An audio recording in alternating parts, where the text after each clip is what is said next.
The guys and gals who gave you this case are now back and better with this APNX V2. On first look, this APNX V2 is vastly different to the V1. It now uses the more common dual chamber glass design. However, it is not as common as you may think. Let me show you why. But before that, this video is brought to you by keyworlds.com. If you are building a PC like I and require an OS without spending too much, use my code and get your OS at a nice discounted price. Very simple, click on the OS that you want, add to cart, key in my code and pay with either PayPal or a credit card. There are other softwares which you can purchase. Click on the link and start buying. Alright, back to the case. The APNX V2 is more a block compared to other brands which tend to favor a more curved and slick approach. The APNX V2 is wide, white, and functional, but the overall design is still seamless with no crazy aesthetics or have non-essential things that stand out weird. Now, this is a tempered glass which you don't see often. When I first saw this case at Computex 2025, I was wondering how this glass piece is held on together.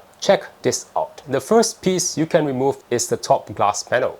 One big thing that I would like to point out, the screws may look easy to remove, but this is due to the fact that I have loosened them earlier. The screws, especially the ones inside, tend to be very difficult to turn, and perhaps also because I am not using a really great screwdriver.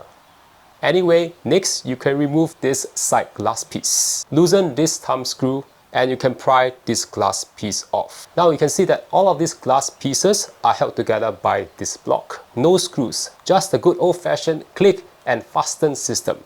I like. And for the last front piece, remove these 4 screws, 2 on the top and 2 at the bottom, and you can slowly pull it off. Actually, it is more of a yank. Before I get into the insides, do check out the outside. Look at how good the paint job and construction is. The case is painted very evenly and it also stands really well with these 4 feet. The next thing you will notice is the front I/O, which consists of the from right to left power button, 3.5mm combo jack for your microphone headset, 2 USB Type-A ports and 1 USB Type-C port. However, there's magic here. You are able to remove this cover, but why would you want that? 1. The official purpose is to allow you to remove the bottom dust filter.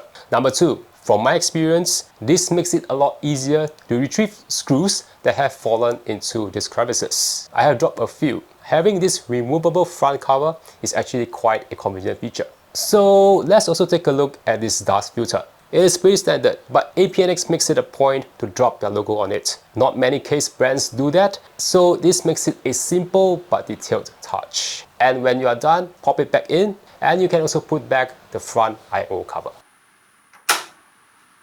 You can see how much room there is in this case. These grills, I believe APNX took some inspiration from Haven, should assist with great airflow. The base airflow comes with this pre-installed 140mm for exhaust and 3 120mm at the bottom for intake. To access these 3 bottom fans, you have to remove this front cover first. How do you do that? Remove this unique PCI bracket and this screw over here. After which, you can lift off this very nice big cover to take a look at the 3 fans. All 3 fans are also pre-daisy chained and the wires are routed nicely to the back of the case. Let's go on to the back where there are a lot more features. We start off at this section with the fan hub and a hard drive cage. You will need to remove these 2 pieces to access the insides as well as the front I/O cables. There are 4 screws which you have to remove to separate these 2 pieces. Lift off the fan hub from the notches to pull it off. The fan hub requires 2 SATA power connections and there are 5 rows each on the top and bottom, which allows you to connect up to 10 individually connected fans. Each fan requires its own PWM and LED connection unless you have daisy chain fans. This is a pretty unique design fan hub and you can install it either horizontal or vertical.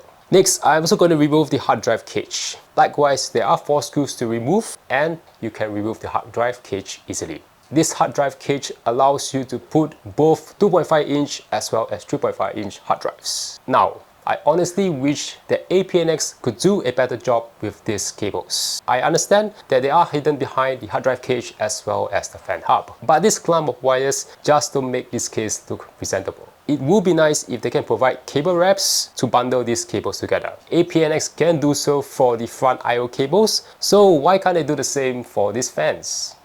Anyway, the last thing I am going to remove is this divider and mount for the power supply. The power supply which I'm going to use can't seem to fit if I have this divider installed. It has to go. And now, you can also see how much space you have for the rest of the parts and cables, as well as the unique cable management system inside this case. If you plan to use a back connect motherboard in this case, you also need to remove this motherboard tray cover. Remove these screws and you can pry the cover off from the back. But that said, I have actually realized it can be useful to have this cover off because it gives you more routing holes. I have left the cover on, but it is quite wise to leave it off even if you are using a standard motherboard. Okay, so the V2 now seems bare enough to build a PC. But if you want better access for your power connectors, you can also remove this top cable cover. Remove this thumb screw and you can slide this cover off. Alright, let's build. I'm going to start off with this ASUS TUF X870 Pro Wi-Fi 7 Neo. The CPU of choice is the AMD Ryzen 9 9950X3D, partly because I want to test the power of the CPU cooler. Next is a 1TB Samsung SSD, and we also have 32 gigs of Kingbank DDR5 RAM. There's plenty of room to navigate inside this case, so installing the motherboard was pretty comfortable. Next, I plug in all of the front I/O cables onto the motherboard, the Type-C, Type-A, front audio header, as well as the power connectors. I'm not able to get the cables to align nicely though, so it's quite a bummer. For the power supply, I have this Seasonic 1300W Prime. You are able to install a PSU either on the top or bottom of this divider. I opted to have it at the top because I also need to have extra room because I plan to use these white cable extensions. And partly because of these existing cables, they may get in the way of the power cables from the PSU. I have this set of white extensions from Easy DIY Fab. Unfortunately, this set does not come with PCIe white extensions for the graphic card, which I plan to use later. Okay, so how about fans? You are able to mount additional, for this top back, 3 120mm fans with or without a radiator. For the side, either 3 120mm or 3 140mm or 1 360 radiator with or without fans. If you wanted way more fans, we can always buy the V2F, which allows you to top mount 3 more fans. Because I have these 140mm APNX fans, I can only side mount 2 of them to make way for the 360 AIO, which I plan to use. After you have installed the fans, make sure you connect them to the fan hub. These additional APNX fans are the same as the ones at the bottom. So plug one into the master PWM and LED, and the other set into the next pair of fan control connectors. Do remember to provide SATA power to the fan hub. For the CPU cooler, Montech Lightflow 360 ARGB. This Montech Lightflow is pretty easy to install. The fans are pre-installed, so I'll just mount the radiator at the top back. Next, you'll just need to install the AMD bracket to the pump, install the standoffs, and before you install the pump, remove this protective film and install the pump over the CPU with the thumb screws. Finish up by plugging the fan lid onto the CPU fan header and the ARGB onto a ARGB connector on your motherboard. Alright, graphics card. I have this XFX Mercury RX 9070 XT-OC, the cool GPU with this set of removable magnetic fans. Start by removing this pair of PCI slot covers. I just can't seem to align the graphics card with the PCI slot, the back hole, as well as because these screws do get in the way of the graphics card. So never mind, I'll just install it with the case flat on the table. And after you install your GPU, remember to put back the PCI screws. This 9070 XT requires 3 8-pin PCI power, so make sure you have included that in your PSU. However, the power cables just don't look that good. Too bad I don't have a set of 3 8-pin PCI power cables extensions. And we are done.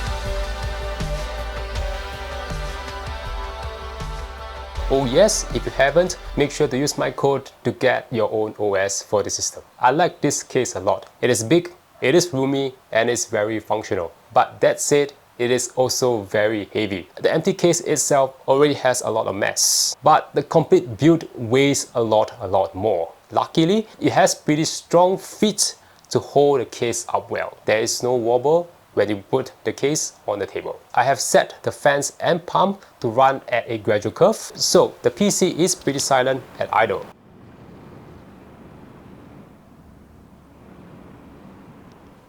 However, on load, the fans and pump do give off quite a whir.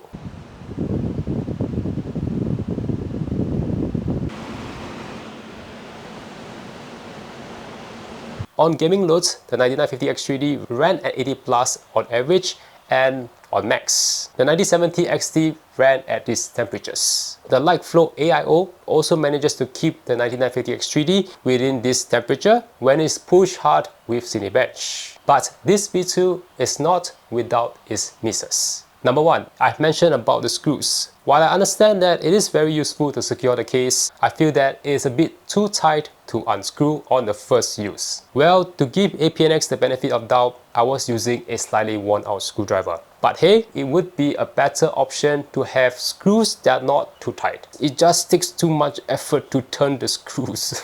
And 2, because of that, I have still not figured out how to connect the fan hub back to the hard drive cage. The notches do align, but I can't seem to put the screws in. So I'm just going to leave the fan hub looking like that without the HDD cage back on. Number 3, I like that there's a good number of cable management routing holes, though I had to use most of the ones on the right. Like I've said earlier, you can remove the back tray to give yourself more routing holes for your cables to go in. This will work especially for the thin cables that come from the AIO. This cable cover actually turned out better than expected. I was able to nicely curl and hide the CPU power cables behind the bracket. You're also able to group your AIO tubes together with this radiator tube bracket to give it a more clean look. Though not so much for this Montech Lightflow because the tubes are on the right, which makes the tubes look too tight inside this bracket. This tube bracket will work better for AIOs such as the Lianli Hydro Shift line because the tubes come from